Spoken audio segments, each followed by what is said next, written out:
Welcome back, everybody. This is Rodrigo, founder, with another episode of Asheville Real Estate News. Boy, do we have a treat today. We are talking mold remediation today, but on top of that, we're also going to talk a little bit of business and just the cycle of growing something and just the process of what that looks like. So today, I am joined by Mary Palermo, CEO of Rainbow of Asheville. They're a mold remediation company here in the area, and it's we're just going to kind of get into all the bits and pieces of it. I don't know a ton about mold. It's one of those things that there's a lot of information out there, but it's hard to know really how much of it is credible and how much of it's reliable. Hopefully we're going to be able to cut through some of that. It's going to be a learning experience for me. Hopefully it's a learning experience for you all. Before I bring Mary on, though, just wanted to say a big thank you to American IRA LLC for sponsoring the show. If you don't know, they're a local IRA custodian here in Asheville. If you haven't checked them out, or if you're thinking about doing any sort of retirement accounts that you get to control, check them out, American IRA.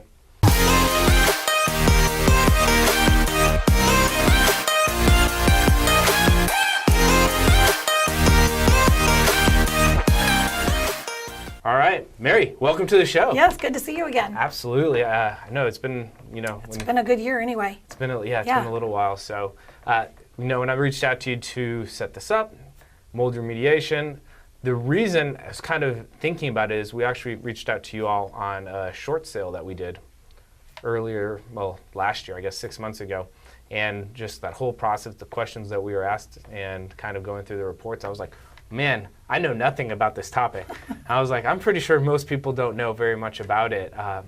What's the, in general, consensus when you talk to people? Is this something people know about? Do they think they know a lot about, or is it just most people are walking around in the dark? That's a very good question. I'm still walking in the dark because it is a very fine line and a very careful subject, and every case is different, and then there are so many different types, and if they're active or non-active and that type of thing. Yeah. So that's kind of hard to answer because each case is of its own individual. So it's really relative. That's correct, and I apologize. No worries. So, part of the other thing I want to talk to you about, which is Rainbow, right? So how did you guys get here to Asheville? How's that process been? And then we'll get into the specifics of how do we go from being in the dark on mold to getting into the light. Great, wonderful. Yeah. I'm glad to offer that to you. We found or learned about Rainbow February of 2014 on a phone call. A friend of my husband's who had been in the industry had said, hey, have you heard of Rainbow Restoration? We're like, no.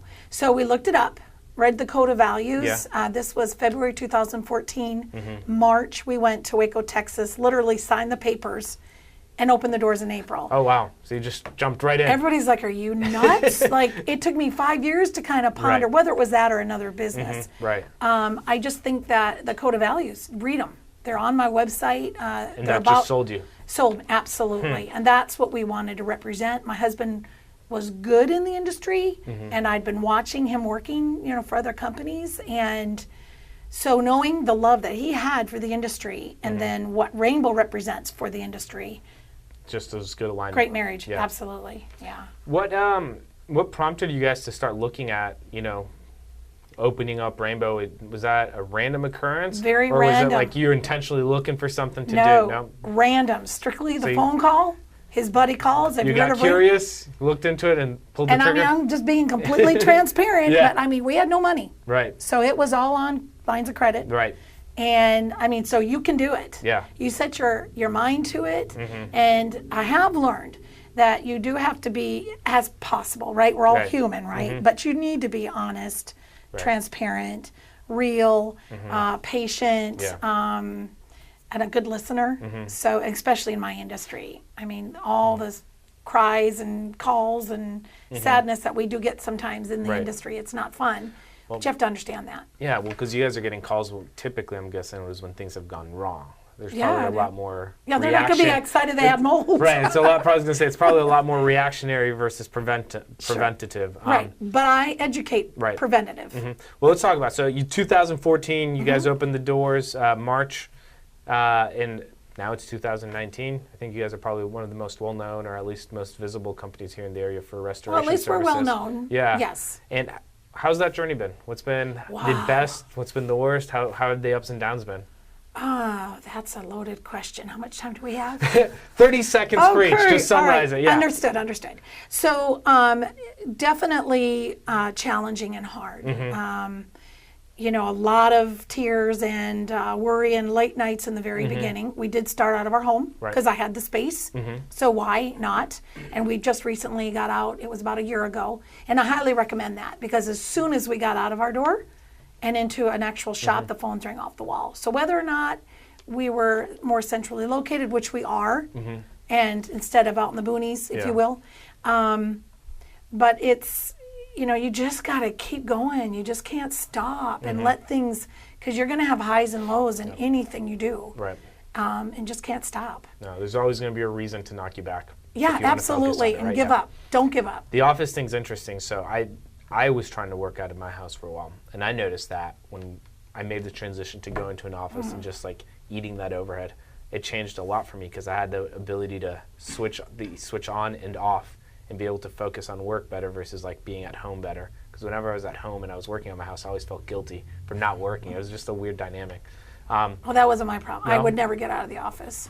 Yeah, so yeah, I'm actually getting more freedom now that I'm right. Well, that's my point, right? When you go and they have a physical office location, it's like when you're there, it's like this is work time, and then you leave and you're allowed to kind of shut it off a little bit. Yeah. So let's talk about what you guys are doing now, and what are the typical calls that you guys get? Like, what's your bread and butter? I'd have to say mold. Yeah. Yeah, and that piece of the pie, right? You want it to be a little bit more equal. I mean, to be honest. Well, right? I mean, the pie for mold is pretty large. Yeah. But there's a ton of mold here, though, right? Well, it's like I don't think if there's ever been a house that I've looked at that doesn't have some sort of mold. It seems like. What is mold? Maybe let's start there. How would you? Is that a definable term? That's a better question for Ed. Okay. Moving on. No. Well, okay. So what is the situation then? I mean, we were talking a little bit. You were saying like everybody should test their house for mold before they buy it, right? Well, it's just a recommendation because. And why do you believe that then? Well, I believe it because of all the calls we're getting. What kind of calls are you getting? Calls are getting, they're buying houses and they're getting in, and then all of a sudden they see a water spot that wasn't there during inspection or whatever, and they look at it and find that there's extensive mold that had to have been in a previous issue.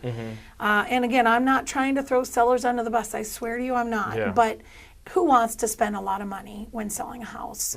For somebody, I get it. I'm even myself looking at selling, and there's a lot of things I'm fixing now, so I can enjoy it. I even spent $20,000 in my front yard because I was getting water coming in. So I'm a prime example, and I'm looking at selling soon. But and so when you sell, you don't want to spend a lot of money. No, you don't, and I understand that. And so as a buyer, protecting yourself from your investment and what are you walking into. I just do recommend. It's not that expensive to test and just make for sure. And that's why, because we've gotten a lot of calls. People have bought homes and then they're getting sick or they're finding issues and that kind of thing. So is there, besides getting the mold test or getting any, a house that you're going to buy tested, is there anything else that can be done preventative wise to, like, say I own my house. I've been living there 10 years already. It's not like I'm not buying it. I'm here already. Is there anything for me to do to like avoid? For yourself? Yeah, let's just say for me or anybody who's owned their house for a while. They're not wanting to move, but they're like, man, I think something's going on. How do you proactively combat mold growing or pushing forward or anything like that? Well, first, if you don't know, let's say what you don't know. Right. Okay. Yeah. I would recommend my husband Ed, who owns IAQ Assessment, and if not, there's others out there. But he has kept his cost quite reasonable because neither one of us are out here to gouge anybody or anything, but we are running businesses and you have to pay for services, but I think we try to make it so people can financially afford at least to know. But with that being said, because of his industry, and I'm going to sell him a little bit, because of his not industry, but his background. Expertise, yes, of 20 some years in the industry. Now let's add a mold inspector and radon, actually he does now, and asbestos and silica, all these things that he can test for. He can go in with all of his tools and give you recommendations on even just the visual based on his tools that you might want to look at this, look at that, this might be an issue and that might be an issue. So kind of just a home inspection outside of a home inspector Right. Right? Because he's going to look at things as The indoor deeper air layer. quality. Yeah. And he can kind of determine even where it's coming from and help So you with can that address as well. the actual root cause. Well, I don't know if he can address it, but he can at least tell you this looks like the area or the issue, right? But you guys could address it, right? Well, and then once we know, right, yeah, then he can in turn send it to us. Right. But absolutely. And I will not do a job because if mold is there, Yeah. and mold is a problem, there's a reason it's there. Right. There's moisture coming in From somewhere. somehow, some way. And I will not do the job unless I know with complete certainty it's fixed. Is there a common, I don't know, place or thing that creates the moisture or allows it into a house when you guys go into? Again, a common thing, no. No, there's Because, no not really, because you consistency? could have moisture coming from pipes that you Right. didn't know in the Santa Claus space. Lately, however, Yeah. it's mostly outside and all the rain. And again, my problem. Right. My problem has mentioned, been, I've lived there 17, 18 years. The house is, 28 years old. And after time and all this rain we've had, Just into the basement? the protector layer on the foundation has Yeah. just dwindled. And so that's happening. And that's where all these calls Wow. are coming in. So lately, I would say that's the majority. Just because all the rain, all the... It's going to find a way in. And granted, maybe just when it rains really hard and maybe not always, but it only takes, respectfully, 48 hours to be an issue. Really? Wow. Yeah, and I don't know if people know that. I didn't know that. Yeah, it takes I don't- about 48 hours for it to really become an issue. And if you don't protect that, Yeah. then it can get worse. And then it can spread. The spores can be airborne. Even when you think it's a crawl space, it doesn't mean it's not made it up to the living areas. Well, on that, so it's going to happen, say 48 hours, it's going to spread. I think I've always heard that there's like mold that really doesn't matter, and then there's like bad mold. Is there really a difference? Is there things, mold that you can just like wipe it off, mildew-esque type of things that are, I don't know, arguably a non-issue? Or is like, standardly- in general, like you got to be pretty aggressive about it to make sure it doesn't become an issue? Well, and again, that still might be a better question okay. for Ed, because like he will say to you, for an example, Yeah. when you said better or not as bad or Right. not healthy or healthy, he'll tell you he's not a doctor, Yeah. right?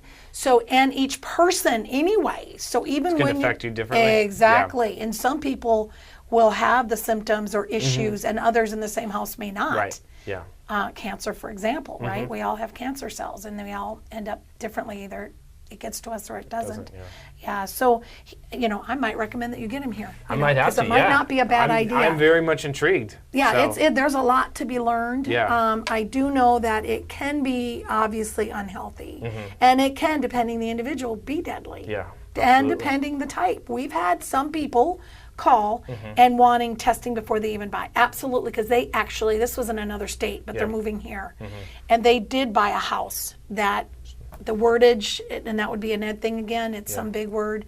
That's the one they definitely don't want to see. Okay. It's a really bad. And so they'd had a bad experience before. So Well, they're they trying to bought a address house and it. actually had to walk away from it. Oh, wow. That's how bad that one was. That's crazy. And they didn't want to walk into a next one. And so do- any yeah. house they buy, they will test now. But Interesting. and really the money based on the value, I think it's worth it. And like I said, he keeps the cost down. But Well, yeah, what's the cost of peace of mind, right? exactly. So how do exactly. you really know Right, that? right. Well, I'm also curious, and something I'm way more excited about than mold, Okay. honestly. And it's just also like really would like to dig into the last couple of years Okay. of what you've been doing, what's worked for you to get to where you're Absolutely. at, and how. I don't know what tips and tricks you can give to anybody else who's getting into business for themselves as well, because most people who are in real estate work for themselves in some way or the other. Sure.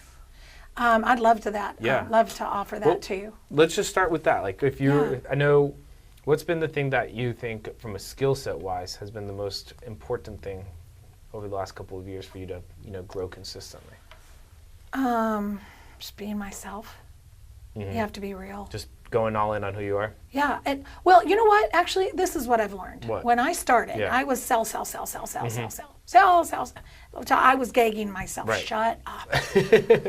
Honest. And so I got to the point where you're not selling. Don't sell. Just build relationships. This area, and many others as well, but Asheville for sure is a relationship build community. Yeah. And my God, the fact when I remember the first day I went into a networking and I felt so much like a little ant and all these people and all these little cliques. Right. And that's fine and that's wonderful. So now that I know most everybody when I go into a networking event, there's always people you don't know. And they are feeling the same way I felt when I started. So I do start to find my little comfort zone, my first little 5 people or so. And then I go out and I try to meet 4 to 6 people, give or take how many conversations and how long they are. Right. And not about selling Mary or Rainbow, but getting to know them. Who are you? Yeah. What's your story? Yeah, exactly. And learn about and be genuine about it because, I mean, that, and then I give too, right? I'd rather give than receive. I can't even say if I've given to this one person and if they've even given back. Sure, that matters a little, right? We want. I think innately, like, back. there's some of that, but I think, as you said, like being part of yourself, right? If you're naturally a giver and you have a lot of kindness inside of you, like you're going to give a lot. And I don't know, I think, like you said, everybody's going to have a little bit of like, I hope this pays off in some way, but whether you expect it or not might be the variable, right? Right. Everybody's going to be excited if they get it, but are you going to get bitter if you don't? Right. I just learned if you give, it will come back. And the other things I've learned is I used to say I can't, for example, or I'm not going to win or something like that effect. And I don't say that. It's hard when for so many years, I won't say how many, I was saying I can't do this. I won't win this or I won't do that or something. And it changes your whole outlook. Well, can I ask you about that though? How long, like, I know you don't want to say how many years, but are we talking like substantial amount of years where you're saying you can't? I'll say it because it's almost in April, almost 56 years. Really? And then you started saying, yes, but I can or I will. This is very recent. Very, very, like in the last year. Well, what happened? Like, what was the tipping point? A lot of good people talking to me, Mary. Don't put that negativity out there. You know, because you can. You've already done it. Oh, I have, right? And so that I have found in talking to my kids, too, by teenage. I have twins that are juniors in high school. And that's a hard time for them. Yeah. And so trying to take what I'm learning out there in the business world and bringing it home, it's just making house happier too. Yeah. Have you found that there's anything that's made it easier to go from saying I can't to I will, or that positive affirmation for you to like practice that and for it to become more natural? Well, it was hard. It was hard because I kept no. So how would you catch yourself? Like how what were you doing for that change? I would actually say it and go, no, wait a minute, let me rephrase that. Let me zip back. Yeah. And so you're just a ton of focus because on some of it is that. just you just say it. Right. You're not even thinking. You're just saying it. It's just a nature or habit forming. So you have to work on changing that habit. Yeah, absolutely. And then that changes your mindset. And think about it. Talk to anybody. If you're positive, things are going to be positive. If you're negative, guess what? It's going to be negative. So as long as you put positive in front of you, then you're going to surround yourself with it, and that has to be a good thing. Yeah, I couldn't agree more. It's relatively still early-ish in the year, still quarter one. As you look forward to the rest of 2019, just in general, like with everything that you've learned and everything that's happened over the last few years, what are you the most excited about for the rest of this year? What are you the most passionate about as far as projects that you guys have at Rainbow or growth that you guys are hoping to see or something that you're learning? Wow. Can you invite me back again? I definitely could invite you back again. Because I do have something to share, but not just yet. You can't even drop a teaser? No. Exclusive teaser for our listeners? Really would like to, but if I do that, I don't want to break something. Well, definitely not good to break anything. No, but everything is good moving forward. I'm extremely excited about the future of Rainbow. Yeah. And our goal and future is to be, if not the number one, but the top restoration company in Western North Carolina, servicing with the Code of Values in mind. Can we circle back on the Code of Values? I have a quick question. How, and I should have asked this earlier, and I'm just coming back around to it, but Code of Values, you said personal and the company overlapped. Was there one of the personal things that you believe in as an individual that stood out to you the most when you looked at Rainbow's Code of Value? We're like, oh my goodness, yeah, I can feel like I'm in alignment with this company, this organization. Every single one. All of them. Every single one. Wow. And then I've also learned that if there's a question in how I need to deal with something, the answer's in those code of values. Like, so if like there's a problem or a situation, you go like back. responding in a timely manner, or speaking calmly and respectfully without profanity or sarcasm. I would love to, wish I could just read them to you, but I would like for you to go on my website and see them because there's quite a few of them. Yeah, no, I think we can probably get them included in the show notes that just would so be people awesome. can get an idea of what that is. That's awesome. But no, actually every single one I use both in my personal and in my business life. And it keeps you grounded. It keeps you real and genuine. And I think those are all really good qualities. I'm not going to claim to be perfect. Right. Well. Or not make mistakes or anything like that. But every day I learn. Yep. Well, I wanted to kind of finish off on that a little bit. You know, is there something that last year you learned how to say yes I can and yes I will, and the positivity? Is there anything this year that you're thinking about or just being conscious of that's going to unlock something else? Well, honestly, it's the I can. It's been hitting my new year. Yeah. And not a New Year resolution. It's just timing is how that Coincident. felt. Yeah, and I've always tried to be positive, but actually, not talking negativity like I used to. I would and not intentionally again. You know, like, shut up, right? Nobody wants to hear it. No. I'm just saying, because we all have our problems. Right. And so I am working on that. I am working on making sure that even if, let's say I am hurting inside, or there are things going on inside, there's a few people that will allow me and let me kind of vent. Right. But outside of that, you're not going to see it because I'm not going to make other people unhappy or add to their unhappiness because of issues that I'm dealing with. So I guess that is one big thing that I'm really doing this year, and I'm really proud of myself because I mean, it's a huge thing to tackle, right? Like I mean, you want to cry, and everybody, and like, don't you want to like cry with me? Yeah, I heard. I wish I could remember where I heard this. It was on a podcast. I think it was Tom Nolan. Do you know how this guy's name is pronounced? Tom Bilyeu? Bilyeu. Tom Bilyeu. He said something. He's like, there's two types of people in this world. People who think that life happens to them, or people who think that life happens for them. Understood. Yeah, and I thought, Understood. I just heard that like a week ago. I was like, wow. That's really, well said. Yeah, it was well said. So Yeah, either definitely. way. Any closing notes for somebody who's on the edge or thinking about getting something started here in anything industry for themselves? I just say call me. Yeah. I love helping. If there's anything I can do, and I've left out a lot because we can't talk all day long. Yeah. But networking is huge. Yeah. I do handwritten notes. Try to keep up with the clients. That's not always easy. Just making sure they're okay. Right. And sometimes you have to learn to say no.